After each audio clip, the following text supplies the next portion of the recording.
दो प्रकार के मुनि होते हैं, स्थविर कल्पी और जिन कल्पी। स्थविर कल्पी की मुनियों की जो चर्या है वो अल्प वय वाले साधु और वयोवृद्ध साधु भी निभा सकते हैं। आज पंचम काल में स्थविर कल्प है, लेकिन जिन कल्पी चर्या जो होती है वो तीर्थंकर जैसी कठोर चर्या होती है। उसको पालने वाले सामान्य साधु नहीं होते। जिन कल्पी साधु के विषय में ऐसा लिखा है कि जब ग्रीष्मकाल समाप्त होता है और काले काले घने मेघ आकाश में व्याप्त हो जाते हैं और मूसलाधार वर्षा होने लगती है, तब जिनकल्पी मुनि एक स्थान पर विराजमान हो जाते हैं और 6 महीनों तक उपवास करके फिर आहार कूटते हैं। जिनकल्पी मुनि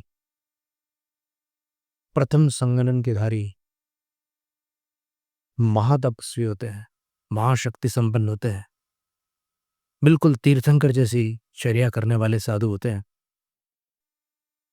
और वस्तुतः वही चौथे काल के मुनि कहलाते हैं, क्योंकि बाकी मुनि की जो चर्या है, स्थविर कल्प की जो चर्या है, वो पंचम काल में भी पाई जाती है, लेकिन वो जिनकल्पी चर्या वहां पाई जाती है चौथे काल में।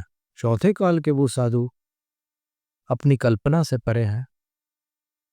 आंखों में धूल चली जाए वो कुछ नहीं करते, पैरों में कांटे लग जाए कुछ नहीं करते, वो कोई प्रतिकार नहीं करते। कोई आकर कोई श्रावक उनके पैर से कांटा निकाल ले, वो उसको बताते भी नहीं है कि मुझे कांटा लगा है। वो निकालते हैं तो भी वो कोई प्रतिक्रिया नहीं करते। ऐसी अद्भुत चर्या करने वाले, तीर्थंकर जैसी चर्या करने वाले जिनकल्प साधु होते हैं, बहुत दुर्लभ है जिनकल्प।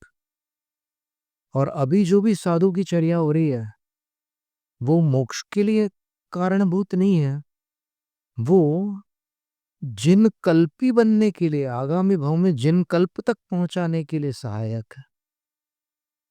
इस चर्या से, इस काल की चर्या से मुक्ति नहीं हो सकती है। तो इसलिए ये बात तो दिमाग से निकाल दो, पुरुषों को ही मोक्ष होता है, मुनियों को ही मोक्ष होता है। नहीं, केवल जिन कल्पियों को मोक्ष होता है, अन्य किसी को नहीं, केवल जिन कल्पियों को, क्योंकि वो उतने समर्थ होते हैं। असमर्थों को मोक्ष नहीं होता। जिन शासन में अत्यंत सक्षम जीव मोक्ष प्राप्त करते हैं, क्योंकि ऐसा प्रगाढ़ बंधन है कर्मों का। और ये नौकर्म जो शरीर है, ये आत्मा के साथ ऐसे बंधे हुए हैं कि इस बंधन को तोड़ने के लिए अकेली भक्ति काम नहीं आती, इसके लिए शक्ति भी बहुत आवश्यक है। भक्ति भी चाहिए और ज्ञान और चारित्र की शक्ति भी चाहिए, और ऐसी शक्ति कि मन को शून्य बना ले, राग से शून्य मन बना ले। किसकी शक्ति बताइए आप? कुछ लोग कहते हैं कि महावीर स्वामी ने पक्षपात किया, पुरुषों को ही मोक्ष बताया। अरे भाई, पुरुषों को मोक्ष नहीं बताया उन्होंने जिन कल्पियों को मोक्ष बताया। ऐसे ही किसी पुरुष को मोक्ष मिल जाता है क्या? मिल ही नहीं सकता। कौन है जो इस पंचम काल में जन्मा हुआ पुरुष हो और मोक्ष चला गया हो? एक भी नहीं।